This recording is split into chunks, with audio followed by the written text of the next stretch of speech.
আল্লাহর স্বামী আর স্ত্রী কথা বলতেছে, হঠাৎ করে একদিন স্ত্রী স্বামীকে বলে, তুমি আমারে কেমন মোহাব্বত করো? বলে জীবন থেকেও বেশি। বলে তার নমুনা কি? বলে তুমি যা চাইবা তাই দিব, তুমি আমার জীবন, তুমি আমার মরণ। স্ত্রী একজন দিনদারি নারী, আল্লাহ ভোলা নারী, ডাক দিয়া কয়, হে স্বামী, ভালো করে বলো, আমি যা চাইবো তাই দিবা? বলে হ্যাঁ। এবার স্ত্রী পরীক্ষামূলক বলে, ও স্বামী আমার, আমি যদি চাইলেই দাও, দেরি না করো তো আমার 3 তালাক দিয়ে দাও। কয় তালাক? স্বামী খুশি? স্বামী বলে, এটা তো দেওয়ার জন্য বলি না। বলে ওয়াদা করছো, যা চাইবো তাই দিবা, দাও, তালাক দাও। দুইজনের ভেতরে মৃদু তর্ক শুরু হয়ে গেল।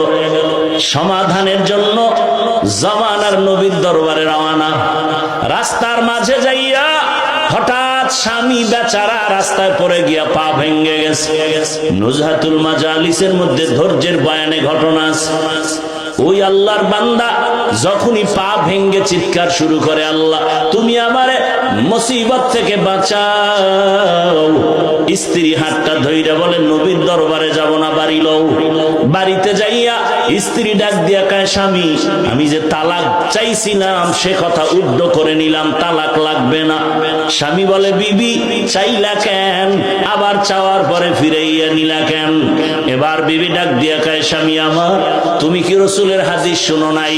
রহমতের নবী বলছেন, মাইয়ুরিদিল্লাহু বিহি খায়রান ইউসিব মিন, আল্লাহ যারে বেশি আদর করে, মোহাব্বত করে, তার মুসিবতের পরীক্ষা নেয়। আমি আমার বাবার ঘর মায়া ছাড়িয়া তোমার সংসারে আসছি খেদমত করার জন্য। এত বছর তোমার সংসার করলাম, একটা দিন কোনো মুসিবত দেখলাম না, কোনো কান্না নাই, হা হুতাশ নাই। বুঝলাম যেখানে মুসিবত নাই ওখানে আল্লাহর রহমত নাই। এজন্য কইছি ঘরে থাকবো না, যেখানে রহমত নাই ওখানে আমিও নাই। কিন্তু আল্লাহর কুদরত, যখন তুমি রাস্তার মাঝে গিয়া পড়ে গিয়া পাটা ভেঙে ফেলেছ, তখন তোমার কান্না শুরু হয়েছে। মুসিবত এসে গেছে। মুসিবত যেখানে আছে রহমতও সেখানে আছে, আমিও সেখানে আছি। এ কারণে তালাক চাইয়া আবার ফিরায় নিয়েছি। আর আমরা সামান্য একটু মুসিবতে পড়লে আল্লাহরে শুদ্ধ গালি দেয়। আছে না নাই?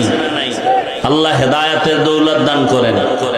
আল্লাহ বলেন, আমি পরীক্ষার হলে পাঠাইছি, পরীক্ষা করিয়া তোমার ঈমানটা তাজা করব, যাচাই করব।